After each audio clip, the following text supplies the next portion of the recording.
Javerim, Javerot, bienvenidos todos. Todavía en alguno de vuestros países es Hanukkah. Y aquí ya nos hemos despedido de la fiesta, no sin antes pedir nuevamente por la sanación de los enfermos y la fortaleza para sus familias. Refuah Shleima. Miren, Javerim, para retomar el tema que vimos hace 2 semanas, dado que la semana pasada fue una clase fuera de orden, como si nuestras clases tuviesen algún tipo de orden, ¿verdad? Cosa nada fácil, retomar 15 días atrás, citaré una frase de casi su inicio, que logró un bello comentario que quiero compartir con vosotros. Los nombres Yaakov y Akiva derivan de la misma raíz, Ekef, o sea, talón. Rabbi Eliyahu Soloveitchik señaló que el talón es la parte más baja del cuerpo, pero al mismo tiempo es la primera parte del cuerpo que se usa para dar un paso hacia adelante. Muy interesante comentario. El talón, el ekef, es también la huella, la carrilada, el rastro, la señal, el tacón, el calcañal, la parte de atrás del pie. De allí que precisamente la caída inicial de uno es la que finalmente puede emerger como una clave para el progreso. Voy a repetir. Precisamente la caída inicial de uno es la que finalmente puede emerger como una clave para el progreso, para la construcción y para la alegría. Por lo tanto, no hay que temer caer. Fue nuestro querido Peter Weiser quien me escribió hace 2 semanas diciéndome que un matemático escribió la teoría de cómo podemos caminar con solamente 2 piernas, cuando casi todas las especies caminan sobre 4.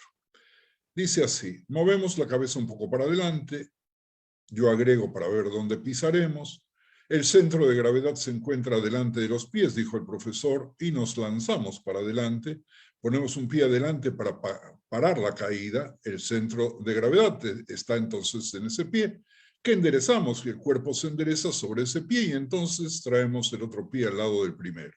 Es decir, la única manera de avanzar para adelante es dejándonos caer para avanzar para el futuro y el progreso levantándonos.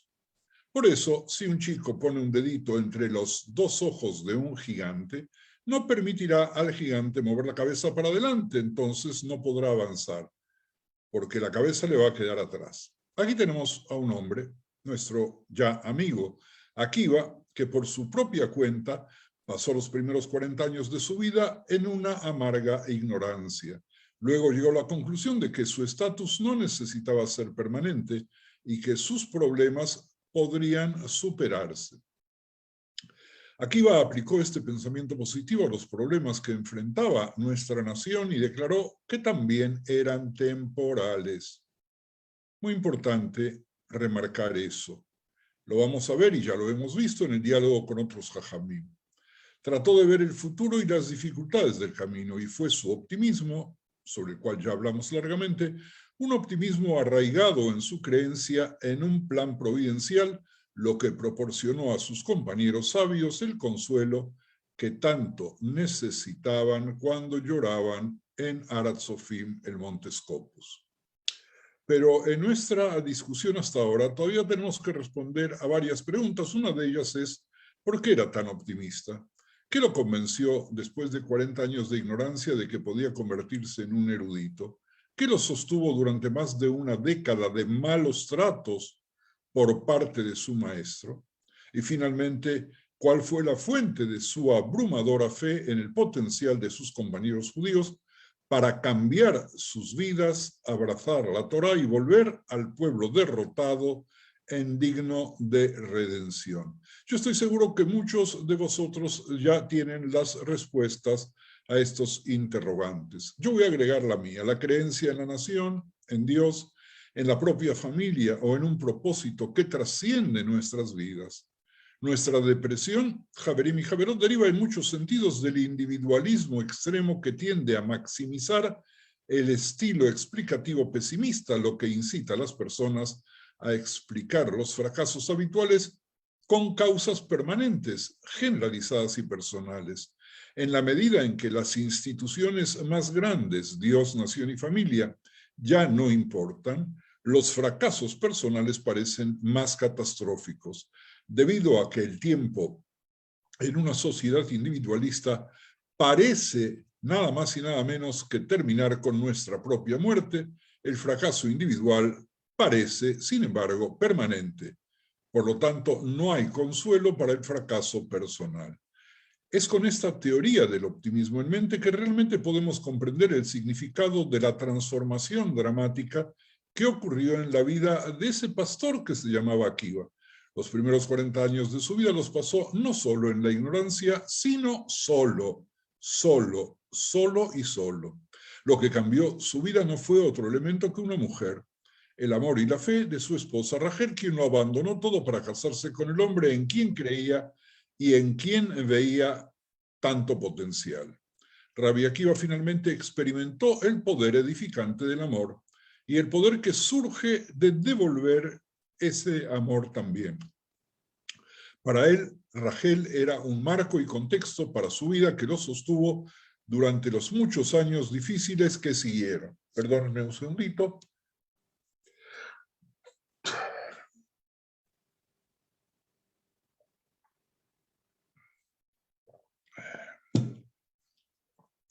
Miren, Javerim, Rabbi Akiva, se nos dice, estudió durante 12 años en la academia, en la yeshiva, de Rabbi Eliezer y de Rabbi Yoshua. Durante los primeros años de estudio, Rabbi Eliezer ignoró a Rabbi Akiva en todo momento. Hoy anunciamos que vamos a tratar, seguramente no vamos a terminar el tema, las relaciones entre Rabbi Eliezer, que fue el maestro de Rabbi Akiva, a quien maltrató. Hoy diríamos que le hizo bullying. Rabbi Eliezer ignoró a Rabbi Akiva en todo momento. Solo después de un periodo muy prolongado, Rabbi Akiva logró demostrar su brillantez. Interrumpamos la sucesión cronológica para detenernos sobre la especial relación que se hizo entre los dos sabios. El 7º capítulo de la Gemara Sanedrín termina con una poderosa agadeta, con un relato, agadeta de la palabra agadá. Cuando Rabbi Eliezer enfermó, Rabbi Akiva y sus compañeros fueron a visitarlo. Los sabios, viendo que su mente estaba despejada, la de Rabbi Eliezer, entraron en su habitación y se sentaron a una distancia de 4 codos. ¿Por qué habéis venido?, les dijo. Respondieron: para estudiar la Torá. ¿Y por qué no habéis venido antes?, preguntó. Ellos respondieron: no tuvimos tiempo. Rabbi Eliezer puso sus 2 brazos sobre su corazón y lamentó diciendo: hay de ustedes 2 brazos míos que han sido como 2 rollos de la ley que están envueltos. He estudiado mucha Torá y mucho he enseñado. Mucho de la Torá he aprendido, sin embargo. Solo he extraído, literalmente hecho falta, del conocimiento de mis maestros, tanto como un perro lamiendo en el mar. He enseñado mucha Torá, sin embargo, mis discípulos solo han sacado de mí tanto como una barra de pintura de su balde. Además, he estudiado 300 leyes sobre el tema de una mancha brillante profunda de Tzarat. Tzarat, recordarán los que ya venimos estudiando hace tiempo, es algo que nosotros traducimos modernamente como lepra, aunque no necesariamente lo sea, pero es muy parecido. Sin embargo, ningún hombre me ha preguntado acerca de esas 300 leyes. Además, he estudiado 300, algunos dicen 3000, leyes sobre la siembra de pepinos por arte de magia, y nadie, excepto Akiva ben Yosef, alguna vez me preguntó al respecto. Sus visitantes le preguntaron entonces: ¿cuál es la ley de una pelota, la forma de un zapatero, un amuleto, una bolsa de cuero con perlas y un peso pequeño? Él respondió: pueden volverse impuros y, si son impuros, recuperan su pureza en su estado actual. Luego le preguntaron: ¿qué hay de un zapato que está en el salón? Él respondió: es puro. Y su alma partió en pureza. Entonces Rabbi Yoshua se levantó y exclamó: el voto se anula, el voto se anula. Al concluir el Shabbat, Rabbi Akiva se encontró con que llevaban su féretro, el féretro de Rabbi Eliezer, de Cesarea a Lida. En su dolor golpeó su carne hasta que la sangre fluyó por la tierra. Entonces Rabbi Akiva comenzó su discurso fúnebre. Los dolientes se alinearon alrededor del ataúd y dijo: mi padre, el carro de Israel y sus jinetes. Tengo muchas monedas, pero ningún cambista que las inspeccione. Hasta aquí la Agadatá, que cuenta la historia de la muerte de Rabbi Eliezer, y es la pieza complementaria de la historia que también vimos alguna vez de Rabbi Eliezer y el horno de Ajnai, que está descrito en la Gemara en Baba Metzia 59b. Repito, Baba Metzia 59b. En esa conocida historia, Rabbi Eliezer declaró que tal horno era puro, es decir, no susceptible a la impureza ritual. Los otros rabinos que estaban con él no estuvieron de acuerdo. Y negándose a dejarse influir por la mayoría, Rabbi Eliezer pidió a las paredes del Beit HaMidrash, se acordarán, que se doblaran hacia adentro. El río que empiece a correr a contracorriente hacia atrás, y finalmente una voz celestial se escuchó para demostrar que estaba en lo cierto. Los Rabanim, sin embargo, invalidaron todas estas pruebas declarando: la Torá no está en el cielo. Es una cita del Pasuk de Devarim 30:12. Y que una vez que la Torá fue entregada a los humanos, la Torá y la Halajá deben decidirse únicamente en base al voto de la mayoría. Debido a que Rabbi Eliezer se negó a aceptar la regla de la mayoría, impurificaron todo lo que él había declarado puro y lo pusieron en nidui. Miren, Javerim, nidui es una forma menor de excomunión, en realidad, más precisamente de anatematización, palabra que se usa muy poco hoy día, que provoca ostracismo, aislamiento total, proscripción y también, en algunos, aborrecimiento. Nuestra historia comienza muchos años después con sus estudiantes, incluido Rabbi Akiva, visitándolo nada más y nada menos que en su lecho de muerte. No pudieron sentarse a menos de 4 codos de él, 4 amot, ya que todavía no se le había levantado el nidui, es decir, ese tipo de anatematización. Y fue solo después de su muerte que quitaron el nidui y pudieron participar en su funeral, porque si no tampoco hubieran podido acercarse durante el funeral. Parece que la Torá sobre la que le preguntaron en su lecho de muerte fue elegida específicamente porque, al igual que el horno de Ajnai, era una cuestión de tumá veteará, de pureza e impureza rituales, y era un tema que la mayoría de los rabinos no estaban de acuerdo con él. Querían ver si había cambiado de actitud y si se sometía a la opinión mayoritaria. Rabbi Eliezer, sin embargo, Javerot, se mantuvo firme en su posición y reiteró sus fallos anteriores, aunque por lo tanto no pudieron eliminar el nidui mientras vivía. Después de su muerte pudieron reformularlo, declarando que su suela, recuerden ustedes la pregunta sobre el zapato, partió en pureza, un juego de palabras. Es evidente que el relato talmúdico es muy difícil de comprender. Con estos conceptos va a quedar mucho más claro. Su suela partió en pureza, que es un juego de palabras que indica que murió con la palabra puro, taor, en los labios, declarando que el zapato en discusión era taor, puro, pero también con una pureza de espíritu, no dispuesto a comprometer su posición alágica y su integridad intelectual debido al poder de la mayoría. Después de su muerte, cuando ya no era una amenaza para el consenso rabínico y su autoridad, se pudo reconocer sutilmente un aspecto positivo de su enfoque y eliminar el anatema, el nidui. Entonces, en un nivel, lo que está sucediendo aquí es el conflicto de la integridad intelectual personal por un lado y la sumisión al gobierno de la mayoría y la autoridad rabínica por el otro. Es muy importante que nos ubiquemos en este conflicto, porque nos plantea posiciones diferentes Evidentemente, en el transcurso de la historia nos encontramos con personas de una gran integridad intelectual y personal y probablemente con mayor conocimiento. Por el otro lado, las decisiones de la mayoría, que son en definitiva las que nos obligan. Pero también hay otro conflicto presente aquí, y es uno de los dos enfoques diferentes de la Torá Shebe'al Peh, de la Torá oral. Rabbi Eliezer es elogiado en Pirkei Avot como un pozo enlucido, blanqueado, impermeabilizado, que no pierde ni siquiera una gota. Así aparece en Pirkei Avot, capítulo 2, Mishnah octava. Repito, Pirkei Avot 2:8.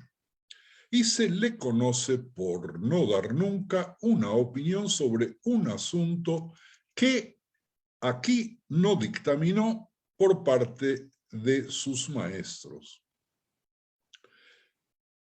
La fuente de este dicho está en Negaim 9:10, 11:7 y Yomá 66b. El enfoque de Rabbi Eliezer a la Torá Shebe'al Peh fue el de la Mesorá, la Masoret, la tradición. Era la retención de la experiencia religiosa vivida sin perder una gota. Era mantener todas las enseñanzas de la generación anterior y su transmisión intacta a la generación siguiente.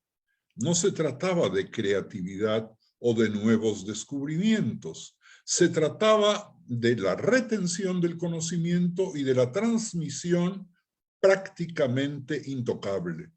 En contraste, Javerot, se sabe que Rabbi Akiva derivó montones y montones de leyes de cada título e incluso de cada coronita, de cada letra de la Torá. Así aparece en Menachot 29b, que ya habíamos visto en más de una oportunidad, y cuando Moshe Rabenu se le permitió sentarse en el Beit Midrash de Rabbi Akiva, se angustió porque él no podía entender lo que Rabbi Akiva estaba enseñando, porque en definitiva, ¿qué esperaba Moshe? Moshe esperaba la Torá tal cual como Rabbi Eliezer la mantenía, su Torá, sus palabras, su pensamiento, su filosofía. Pero descubrió que no estaba ahí, no podía entender, por lo tanto, lo que Rabbi Akiva estaba enseñando, hasta que su mente se tranquilizó cuando en un momento, en esa ilusión, ¿no es cierto?, que estamos relatando aquí, Rabbi Akiva declaró que la fuente de su decisión alágica era una alajá de Moshe Sinai. Hasta el día de hoy, cuando nosotros no sabemos de dónde viene una norma, no nosotros, pero me refiero a la sucesión de los grandes Rabanim, contestan que fue una alajá de Moshe Sinai, una ley dada a Moshe en el Sinai. Esto es bastante diferente de la Torá Shebe'al Peh. Es una Torá de creatividad y derivación, de descubrimiento, Javerim, de develamiento y aplicación. Es uno que puede comenzar con la Torá dada a Moshe en el Sinaí, pero al mismo tiempo desarrollar una serie de leyes que ni siquiera Moshe Rabenu mismo pudo entender. Incluso la frase alajá de Moshe Sinai, que es la frase clásica para una ley que fue emitida y transmitida directamente, recibe aquí un nuevo significado. Un pasaje de Avot de Rabbi Natán ilustra estos diferentes enfoques. Vean ustedes el capítulo 6, versión A. Rabbi Akiva aprendió Torat Kohanim, Sefer Vaikra. Continuó aprendiendo hasta que aprendió toda la Torá. Fue y se sentó ante Rabbi Eliezer y Rabbi Yoshua y les dijo: maestros míos, explíquenme la razón de la Mishnah. Cuando le dijeron una ley, fue y se sentó solo y dijo: ¿por qué está escrito este Aleph? ¿Por qué está escrita esta letra Bet? ¿Por qué se dijo esto? Fue y preguntó y les aclaró el punto. Rabbi Tarfón le dijo: aquí va, con respecto a ti, el pasuk dice: él embalsa las fuentes de los manantiales para que las cosas ocultas puedan salir a luz. Increíble elogio. citando palabras del libro de Iov 28:11. Vamos entonces delineando las dos líneas, la línea de Rabbi Akiva y la línea de Rabbi Eliezer. Para Rabbi Akiva, nada puede ni debe darse por sentado. Nada es solo un hecho para transmitir. Todo, hasta el Aleph y el Bet, deben ser cuestionados. Y cuando acude a Rabbi Eliezer y a Rabbi Yoshua para preguntarle una razón, solo pueden enseñarle otra ley. Entonces, tuvo que apartarse de ellos y sentarse solo para hacer el cuestionamiento y el análisis que necesitaba hacer. Y luego fue él quien se convirtió en el maestro.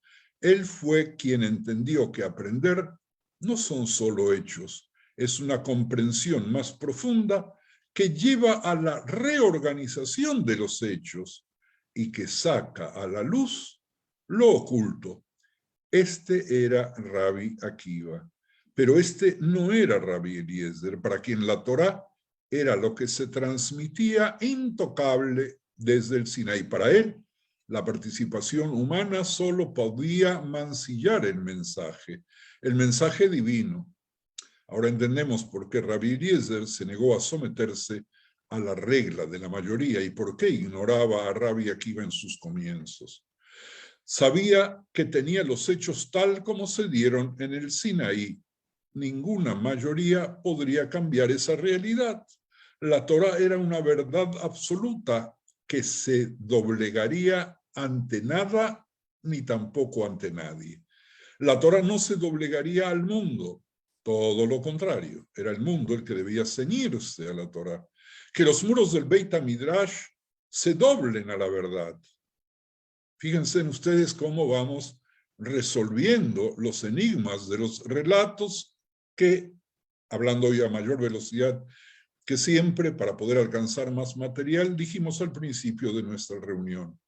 Deja que la verdad invierta el curso del río, que la verdad traspase la montaña, que es una declaración atribuida en la Tosefta de Sanedrín 1.3 y en Sanedrín 6b, a Rabbi Eliezer ben Rabbi Yossi, pero en Yevamot 92a a nuestro Rabbi Eliezer ben Urcanus.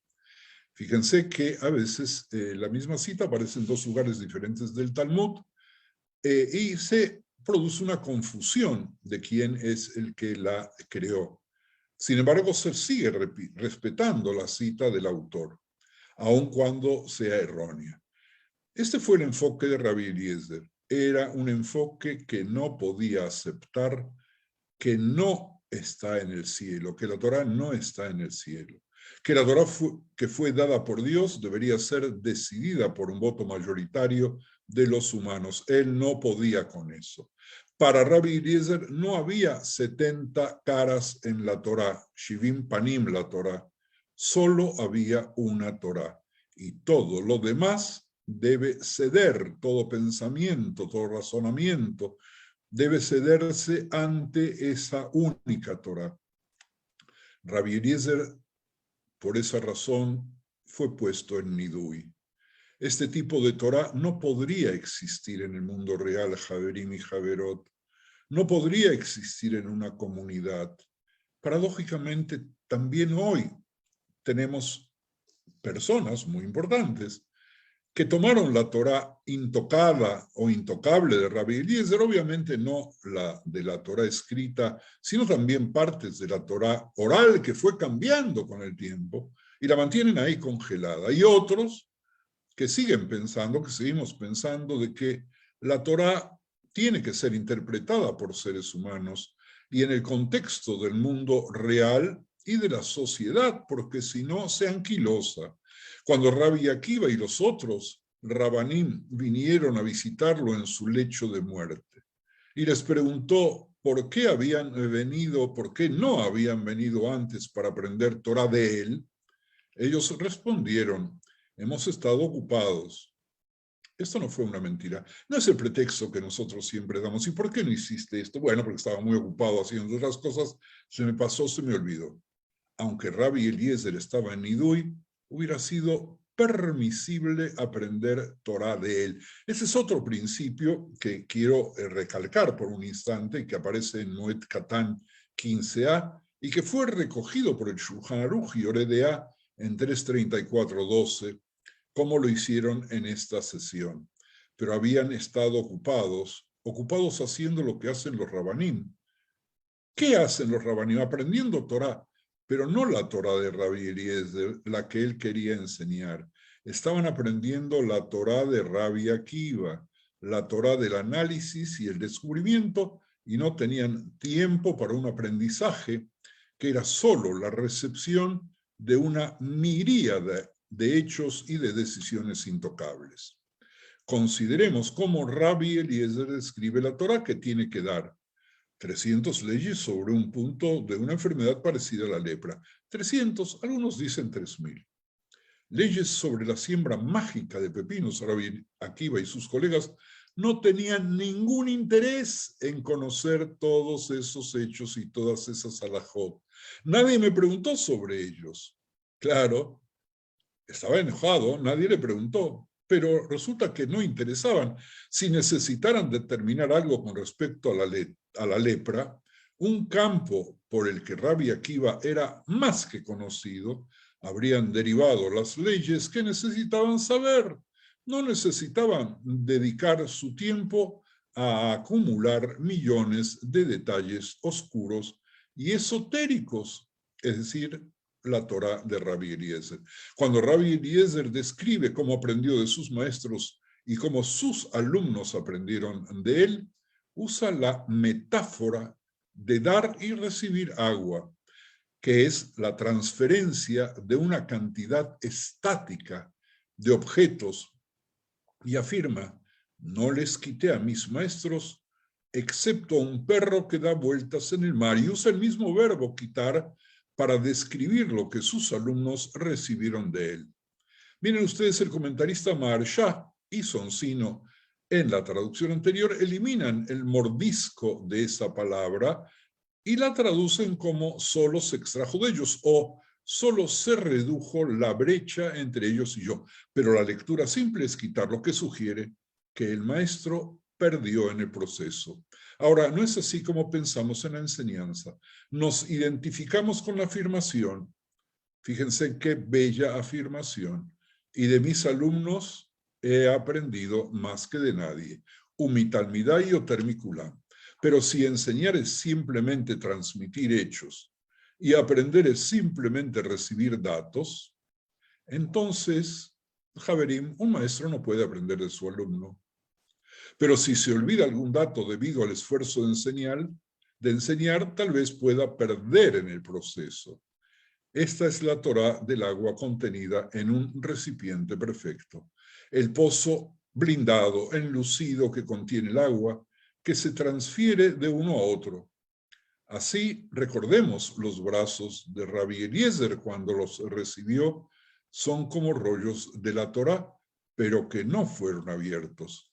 Tiene mucha Torá para enseñar, pero es un texto estático, es esencialmente una forma de la Torá escrita, de la Torá Shebichtav.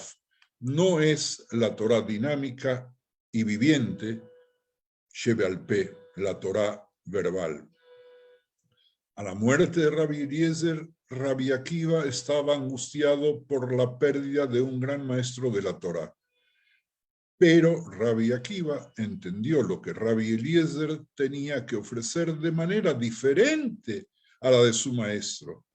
Rabbi Akiva dijo: tengo muchas monedas, tenía mucha Torá, incluso sin toda la miríada de hechos y de alajot que Rabbi Eliezer tenía que enseñar. Los hechos que no conocía, no los tenía que aprender de memoria, los iba a deducir. Por eso dijo: pero no tengo un cambiador de dinero con quien verificarlos. Es necesario comprobar las monedas con alguien que tenga mucha experiencia en la observación de monedas y pueda distinguir una verdadera de una falsa.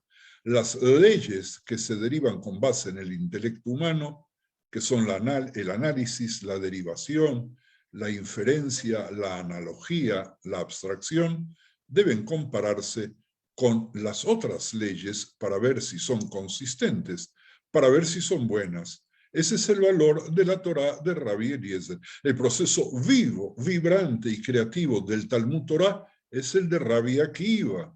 Pero tal proceso conduciría a un error y podría ir más allá de los límites aceptables de la halajá. Y la Torá, si no se compara con la mesorá, con la transmisión recibida, que es la Torá de Rabbi Eliezer. Javerim, Javerot, al final el enfoque de Rabbi Akiva, verificado por el enfoque de Rabbi Eliezer, es la Torá viva y vibrante, Sheve al Pe, que es nuestro Talmud Torá.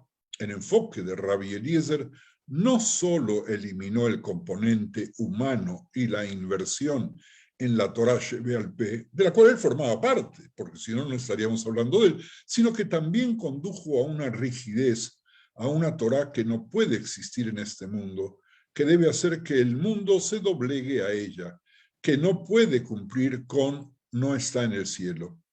Sin embargo, Rabbi Eliezer murió en pureza. Él no era de este mundo.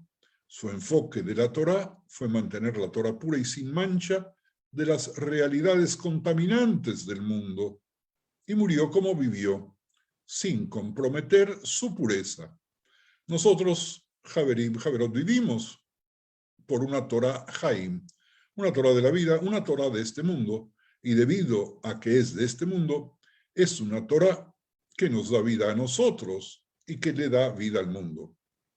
Bueno, antes de regresar a la sucesión cronológica que abandonamos, me gustaría ver si me expliqué lo suficientemente claro para que ustedes puedan entender lo que acabo de exponer a una velocidad demasiado grande, yo lo sé, y les pido me disculpen.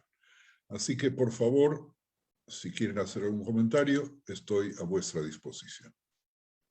Bacaya Jabrim, si hay preguntas, comentarios, observaciones. Quien desee, solo levantar la mano para que podamos verlo.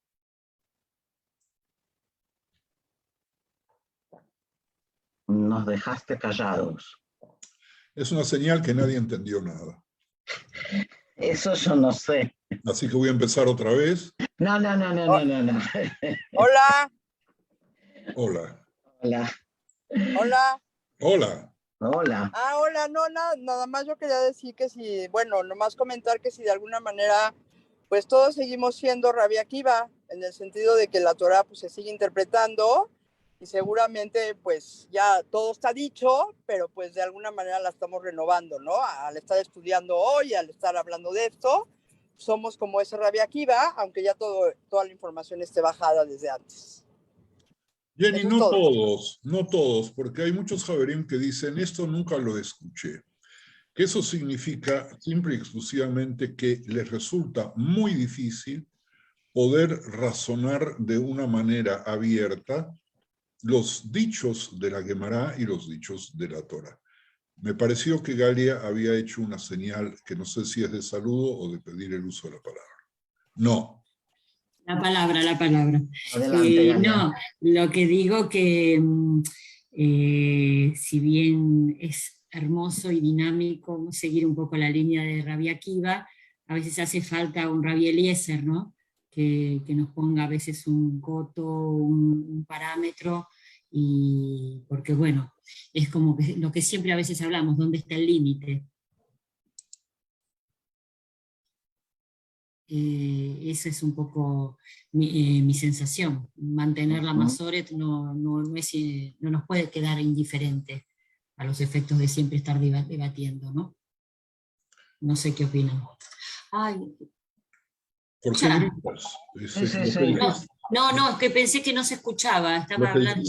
Lo que dijiste, Galia, es correcto. De alguna manera lo comprobamos con algo que es sublime, y que es que Rabbi Akiva, que fue ninguneado por Rabbi Eliezer, que no compartió su Torah, que lo puso en aprietos porque constantemente le interrogaba al grado tal de extenuarlo, también a Rabbi Yoshua, sin lograr sacarles una respuesta, por lo cual él debió empezar a educarse en otro modelo escolar hasta superar a su maestro, cosa que los maestros están contentos, aun cuando estaba en Nidui, en el momento final de su vida, cuando todos sabían que iba a expirar minutos después, horas después, él fue el que llegó a su casa y tras él fueron llegando los otros jajamim que seguían pensando equivocadamente que no debían estudiar su Torah.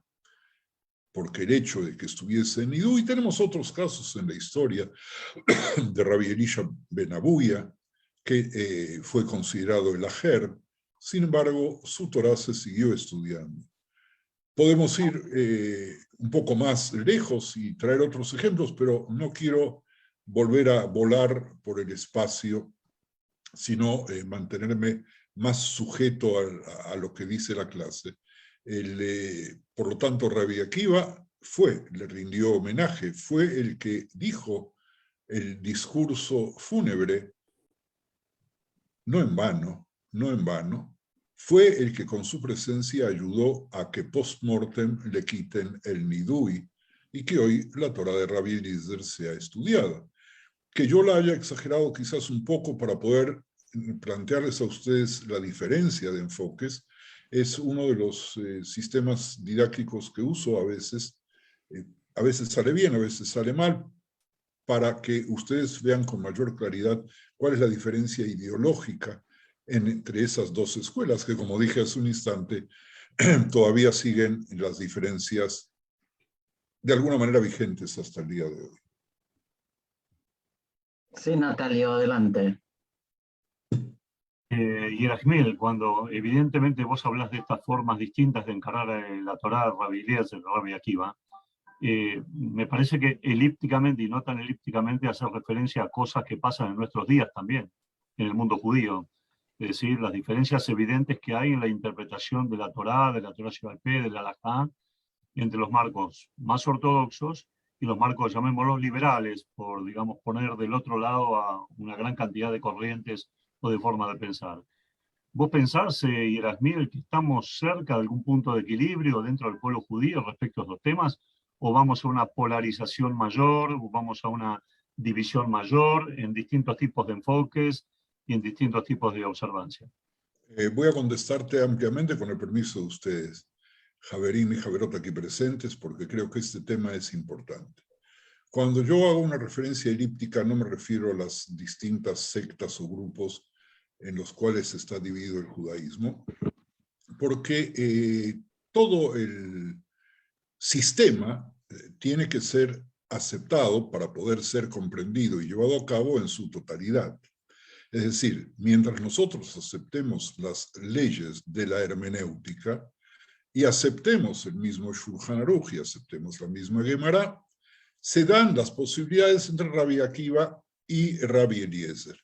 Si nos bajamos del tren y buscamos otras fuentes, entonces esas reglas no se pueden guiar dentro del diálogo entre estos dos gigantes que estoy tratando de presentarles hoy.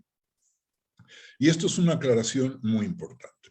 Con respecto al otro punto, creo que también es importante. Mira, Natalio, no debe haber equilibrio. No hay equilibrio. Si hay equilibrio en el agua se pudre. Cuando nosotros hablamos de la homeostasis, o la homeostasis, como dicen algunos, hablamos en la permanente sucesión de ondas en búsqueda del equilibrio, y cuando ese equilibrio se llega a obtener, rápidamente se tiene que descomponer para seguir buscando. Este es el secreto del judaísmo. En el momento en el cual hay unanimidad de pensamiento, tenemos que preguntarnos a nosotros mismos preguntarnos qué está pasando. Incluso la Gemara plantea que si hay unanimidad entre el Bet Din que condena a alguien a muerte, esa unanimidad provoca que sea absuelto. Es decir, de que cuando todos piensan igual, cuando hay una dictadura del pensamiento, cuando hay un unicato en la interpretación, significa o que dejamos de estudiar, o que estamos dormidos, o que estamos distraídos, o que hay una fuerza que nos empuja. No le tenemos que tener miedo al movimiento de las aguas. Una de las críticas que parecen en Pirkei Avot un elogio a Rabbi Eliezer es Borsut, Shelo Me'abed Tipá, un pozo tan bien protegido, tan bien blindado, que no se le pierde ni siquiera una gota. Cuando nosotros estudiamos Pirkei Avot, ¿qué entendemos de eso? Que tenía una memoria impresionante. Y lo vemos eso como un elogio. Si analizamos esa Mishnah a partir de lo que estamos hablando hoy, no es un elogio, es una crítica. ¿Por qué? Porque él no pierde nada. Claro, no pierde nada, pero tampoco recibe nada. Él recibió la Torah tal cual y la dejó ahí. Ahora el mundo sigue viviendo, los seres humanos no somos iguales. Nosotros cambiamos todos los días. Los temas de la vida judía son súper dinámicos. Yo creo que ayer o anteayer en México se realizó por primera vez la ceremonia del encendido de las Neirot de Hanukkah en el Monumento del Ángel. Para quien conoce la Ciudad de México, en la Avenida Reforma, el Monumento del Ángel es absolutamente muy emblemática. ¡Wow!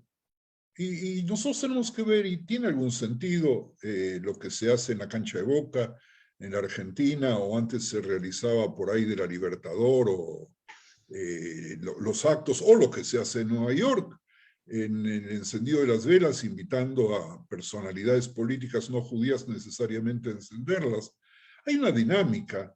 Yo quisiera ver qué opinan los macabeos, o los hijos y descendientes de los macabeos, cuando establecen grandes escaleras para subir y encender las velitas, y de esa manera, de alguna forma, por la coincidencia de horario, desplazan la posibilidad de encenderlo en las casas. Hay una gran dinámica. No puedo dar el ejemplo, pero Natalio, a ti y a todos nuestros Javerim, les digo, obviamente ustedes pueden aceptar o no lo que les digo, pero que la falta de equilibrio es algo muy bueno. No quiero equilibrio, no quiero, porque en el momento en que, ¿quién tiene equilibrio? Los muertos tienen equilibrio, no se les mueve nada, la sangre se les equilibra, el pensamiento se les equilibra. Las personas vivas, la presión sube o baja, el ritmo cardíaco sube o baja, la oxigenación en el cerebro, ustedes habrán visto esos deditos que colocan particularmente a los enfermos de COVID, ¿verdad? Ah, le subió, le bajó. Ahora, en el momento que da línea recta, se fue. Nadie quiere que dé línea recta, es mejor que dé mal, que dé bajo, porque puede subir, o que dé alto, porque puede bajar, en lugar de que tenga línea recta. No le tengamos miedo a la discusión, siempre y cuando respetemos las mismas fuentes, respetemos los procedimientos, porque si no, no hay discusión posible. Si yo me bajo, insisto, del carro de la halajá y del pensamiento halájico, que se modifica todos los días, porque halajá viene del verbo lalejet, de caminar. La halajá camina, la halajá no es estática. Pero si nos bajamos de eso, entonces el diálogo es de dos idiomas diferentes, entonces es imposible. Aquellos que quieren bajarse, bajen tranquilos. Aquellos que quieren quedarse, que se queden tranquilos. Que la discusión se pueda dar eventualmente entre los que bajaron y los que subieron, sí, también nosotros discutimos con el cristianismo, en realidad el cristianismo discutió con nosotros, todavía nos siguen discutiendo, hoy día el Islam se ha acercado tanto a la actualidad que podemos darnos el lujo de dialogar y también de discutir, pero sabemos que no es la discusión, no es endogámica, no es dentro de la familia, está fuera de la familia. Hasta aquí. Rabino, gracias. Perdón. Gracias por su respuesta, pero es que su respuesta ya no deja pregunta. Entonces, dos cosas. La primera es que estamos de acuerdo. Lo que pasa es que eso de que haya que aceptar que todo es dinámico y permanentemente en movimiento, luego en un equilibrio imperfecto, significa e implica, por la otra parte, un conocimiento de lo fundamental de la Torá. Es decir, la barrera de entrada para aceptar lo que usted acaba de decir es muy elevada, porque uno tiene que entender que saber para tratar de debatir dentro del marco de la halajá. Entonces, la ausencia, o sea, la falta de conocimiento hace que uno siga el principio. Es decir, si hemos aceptado de que la Torah Shebe'al Peh es necesaria para entender la Torah Shebirtav, ese principio por sí mismo define que hay que aceptar el cambio y la evolución, como dice la Torah, que hay que ir a consultar al Cohen que está en ejercicio en ese momento. Uno no vale ir a consultar a un Cohen que no está en ejercicio, pero requiere, no obstante, un conocimiento suficiente para saber lo que hay que consultar. Y es ahí donde tenemos un problema, hablo de manera positiva, ¿no? Para llevar a algunos a aceptar que hay que poner en cuestión ciertas cosas. Porque ¿en qué medida están capacitados para ponerlas en cuestión? ¿En qué medida tienen el conocimiento suficiente para sentirse cómodos para ponerla en cuestión? Sam tiene razón, Javerim, Javerot, Sam tiene razón, y lo reconozco con dolor. ¿Por qué? Porque nosotros vivimos en una época con una gran paradoja. Por un lado, nunca en la historia del pueblo judío hubieron tantos estudiantes de Gemara, de Torah, como hay hoy. Nunca hubo tantas yeshivot, nunca hubo tantos institutos superiores, nunca hubieron universidades donde se estudiase la Kabbalah y la Gemara, y se establezcan tesis de doctorado y se realicen nuevas interpretaciones maravillosas. Nunca hubo una época en la cual la halajá se movió a través de la responsa como en nuestro tiempo. Ahora, es evidente que es mucho más cómodo no saber y es mucho más cómodo recibir la Torah masticada por otro, porque uno se quita la responsabilidad. La dificultad que nosotros tenemos como pueblo es, de alguna forma, que no vivimos el judaísmo en la intensidad que podríamos en nuestra época, porque el conocimiento está abierto para todos. El Zoom es una muestra. Desde que empezó la pandemia, miles y miles de horas de clases se dan para quien las quiere escuchar en cualquier idioma. Hay en estos momentos bibliotecas con acceso gratuito, cosa que no hubo nunca. El lugar Sefaria reemplaza de alguna manera el proceso de responsa de la Universidad de Bar Ilan, que en su momento había iniciado. Hoy día el que quiere conocer una cita no tiene más que entrar al ordenador y buscarla rápidamente. Pero tenemos dificultades, vamos a hablar ahora del pueblo común, que obviamente no tiene todos los elementos para poder discutir filosóficamente, aunque sí tiene elementos básicos de conocimiento y que en definitiva su voz debe ser escuchada, porque ya hemos visto también hoy en esta clase que lo que decide es la mayoría. Y por otro lado hay otros niveles que no se animan a confrontar sus ideas. Cuando nosotros vemos distintos sectores, no solamente los que hizo referencia a Natalio, sino distintos sectores dentro del mismo sector, sea cual fuese el que ustedes quieran, van a darse cuenta de que no hay capacidad de diálogo. ¿Por qué? Porque uno tiene mucho miedo de poder aceptar el razonamiento del otro, porque se encuentra en lo que se llama su cancha de comodidad. Nadie quiere salir de su espacio de comodidad judío.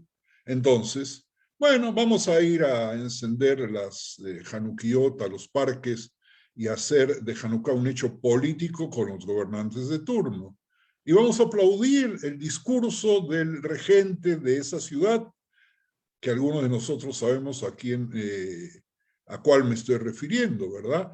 Y cuáles van a ser los personajes que van a fotografiarse con la autoridad con la cual van a seguir. Es cómodo, incluso puede ser estético, incluso puede ser tan lindo que grupos antisemitas vayan a tratar de sabotearlo. Pero por otro lado, ¿dónde está Hanukkah? ¿Qué es lo que festejamos? Bueno, estas preguntas las dejamos ahí y no quiero extenderme más porque Sam movió algo muy profundo que vale la pena que cada uno de nosotros piense.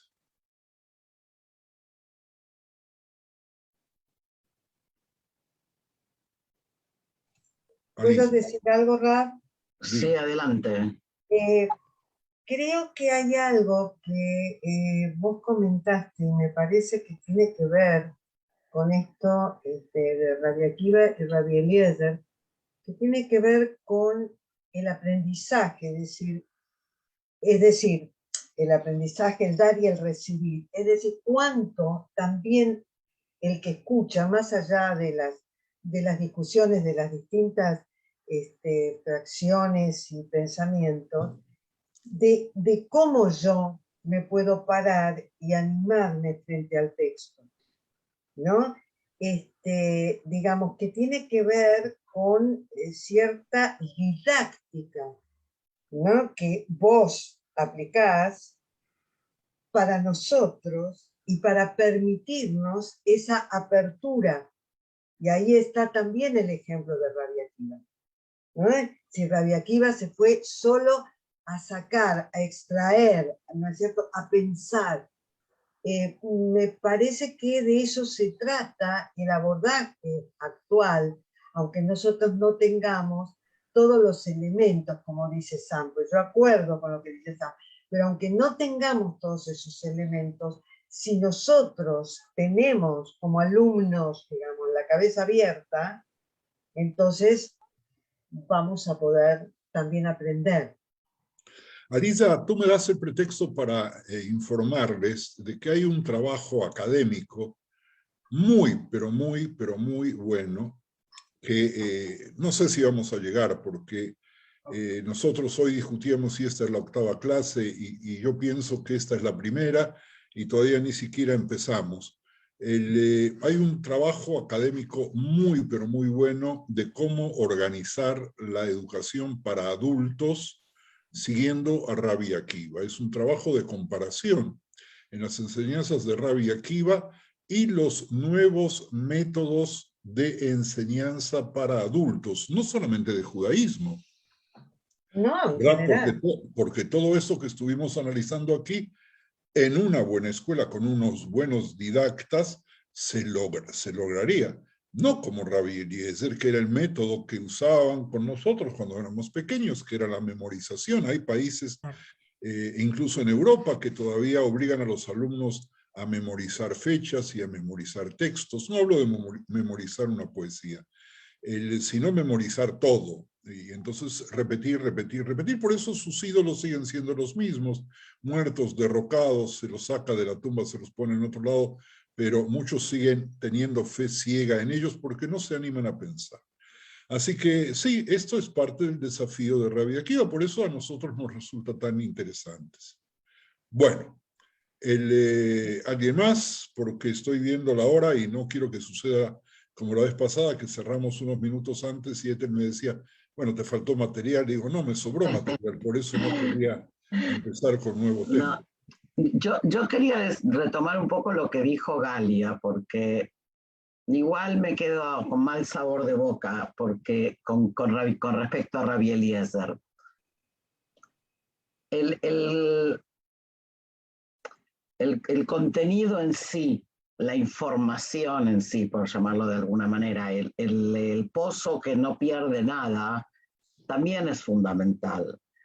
O sea, yo lo que me da un poco de miedo de esta clase es esta idealización de que todo es posible de interpretar, cosa que es verdad, pero hace falta una base, un texto, un conocimiento al cual tal vez no podemos acceder todos, por eso está bueno que esté el pozo que no pierde, porque alguien, que no importa ahora si es sefaría o un jajam, tiene que ser el receptáculo de todo ese conocimiento.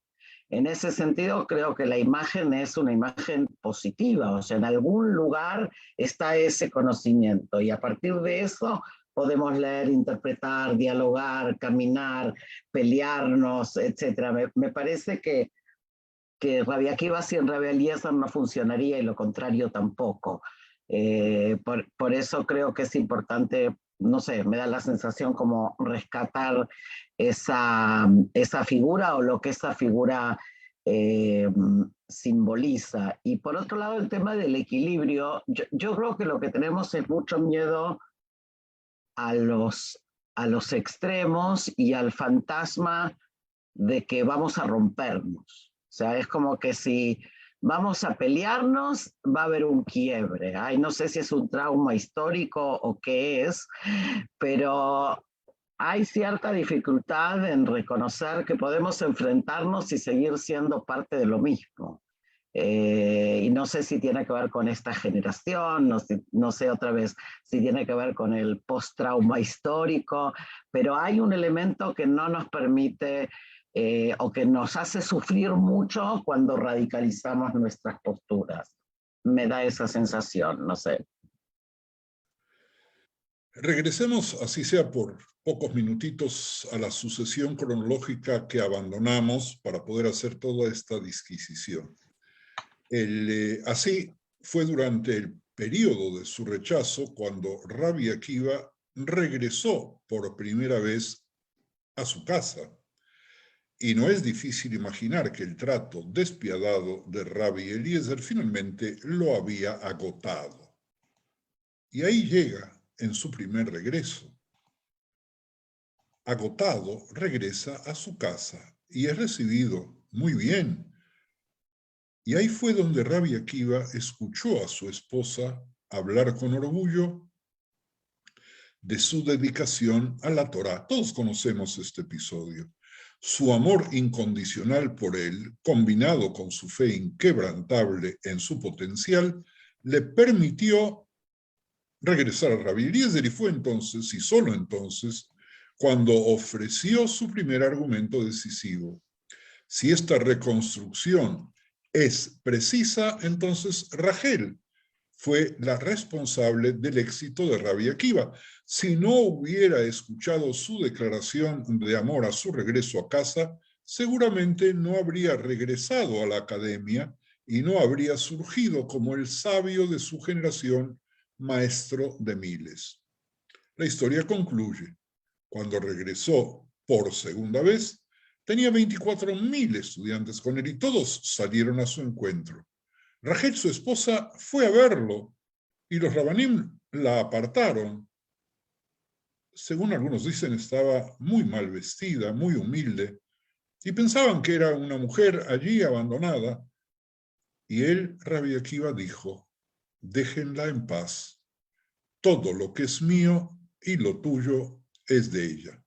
Así el amor de una mujer transformó a un analfabeto en un erudito.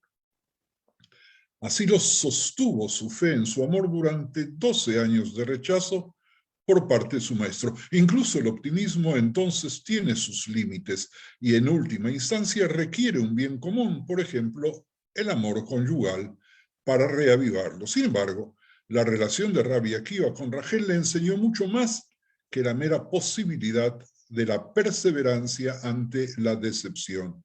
También le enseñó acerca de la relación de Dios con el pueblo judío. Así Rachel emerge como la salvadora no solo de un pastorcito, sino del pueblo de Israel en su totalidad. En Pirkei Avot, la ética de los padres, colección de aforismos rabínicos, como tal ofrece una ventana a las distintas personalidades de los rabanim, y allí encontramos la siguiente declaración atribuida a Rabbi Akiva. Solía decir, amado es el hombre porque fue creado a imagen de Dios. Un amor especial se le mostró al hombre porque se le dio a conocer que había sido creado a imagen de Dios. Amado es Israel porque es llamado hijos de Dios. Un amor especial se mostró por Israel porque se le dio a conocer que se le llamaba hijos de Dios, tal cual como está escrito, ustedes son hijos del Señor su Dios. Pueden ver esta hermosa Mishnah en Avot 3:14. Toda la humanidad es amada, nos informa Rabbi Akiva, pero Israel en especial. Pero luego Rabbi Akiva agrega que no solo los judíos son amados por el Todopoderoso, como nota adicional del favor divino, se les dice que son amados. Esta afirmación puede parecer redundante, pero con la biografía de Rabbi Akiva en mente podemos comprender su probable intención. simplemente estaba hablando por experiencia de sí mismo y de sus cercanos. Al recordar cómo el amor de Rachel cambió su propia vida, Rabbi Akiva se dio cuenta que no hay nada más sustentador que ser informado que uno es amado. Así también no se ahorre nunca la posibilidad de decirle al otro que es amado. Así también Dios da a conocer que los judíos son sus hijos. Si saber que Rachel lo amaba le permitió a Rabbi Akiva abordar cualquier obstáculo con optimismo, Rabbi Akiva se da cuenta del conocimiento del amor de Dios, también que podría sostener al pueblo judío durante cualquier prueba, incluso las pruebas terribles de su época. Cuando el templo fue destruido, el pueblo judío enfrentó una crisis como ninguna otra en su historia, incluso probablemente mayor que la del Holocausto. Durante siglos, el sistema de sacrificios y ofrendas había servido como medio principal de expiación ante el Todopoderoso. Cada Yom Kippur, hasta la destrucción del templo, todos los ojos de Israel estaban fijos en el Kohen Gadol, en el sumo sacerdote, ya que cada uno de sus actos ayudaba a determinar si el pueblo sería perdonado. Pero ahora, de repente, el verdadero perdón parecía imposible. A esto Rabbi Akiva respondió que, aunque el templo se había ido, el Dios del templo nunca nos abandonaría ni se abstendría de perdonar a sus hijos. Rabbi Akiva dijo, y con esto vamos a finalizar nuestro encuentro: afortunado eres, Israel. ¿Quién te purifica y ante quién eres purificado? Delante de tu Padre Celestial, porque está escrito: y rociaré sobre ustedes aguas puras y los purificaré.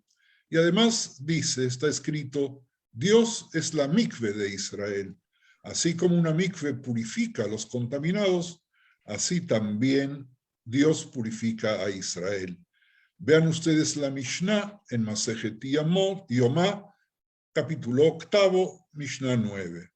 Hay quienes podrían sentirse tentados a interpretar las palabras de Rabbi Akiva como afirmando que la pérdida del templo es para Israel inmaterial, que debido a que el perdón se puede encontrar con o sin los sacrificios, no es necesario anhelar el regreso del templo. Sin embargo, como hemos visto, Rabbi Akiva estaba profundamente molesto porque Rabban Yohanan ben Zakkai, como él lo dijo, había dejado que el templo se le escapara de las manos. Ese es un tema que deberíamos ampliar, pero solamente lo anuncio como título. Además, fue Rabbi Akiva quien en en el Monte Scopus, en Arat Sofim, aseguró a sus compañeros sabios que la destrucción del templo sería provisional. Pero Rabbi Akiva insistió en que el retroceso histórico de la conquista romana, aunque terrible, no será eterno y que no reflejó un rechazo permanente de Israel por parte del Todopoderoso, porque no solo el pueblo judío era amado, sino que Dios mismo se había esforzado por comunicárselo, por hacérselo saber.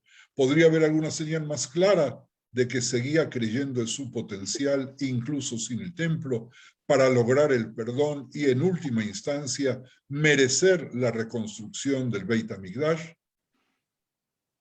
Miro la hora y con tristeza me detengo aquí para saludarles, agradecerles muchísimo por haber estado hoy con nosotros aquí en este encuentro tan bonito, y espero que sigan la semana próxima a la misma hora que hoy. No sé si Ethel, tenemos tiempo para algún comentario final. Lo que tú dispongas. La clase formalmente en estos momentos se termina para que las personas que tienen compromiso puedan retirarse ahora. Nos quedamos unos minutitos más, siempre y cuando haya alguien que quiera hacer alguien tiene comentario. alguna pregunta o alguna observación. Perdón, hay algo escrito al principio en el chat que me parece que, que sería interesante aclararlo, una pregunta que hizo Evita.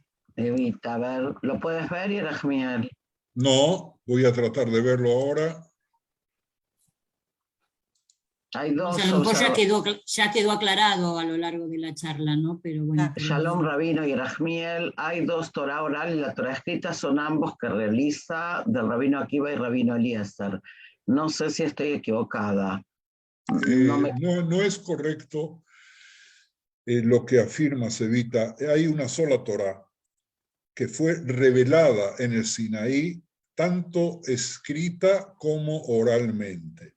La escrita, intocable, y la oral, que forma parte de las discusiones en las cuales estaba puesto nada más y nada menos que el mismo Rabbi Eliezer. Rabbi Eliezer no reniega de esa Torah. Lo único que él afirma es que esa Torah tiene algo muy importante que debe ser mantenido lo más rígidamente posible, pero incluye también la Torah oral. No sé si hay otra pregunta porque no he podido abrir el chat. No, creo. Ok, entonces. No, es eso. Nos despedimos hasta la semana próxima y nuevamente. Gracias, Ravi. Toda Gracias, Ravi.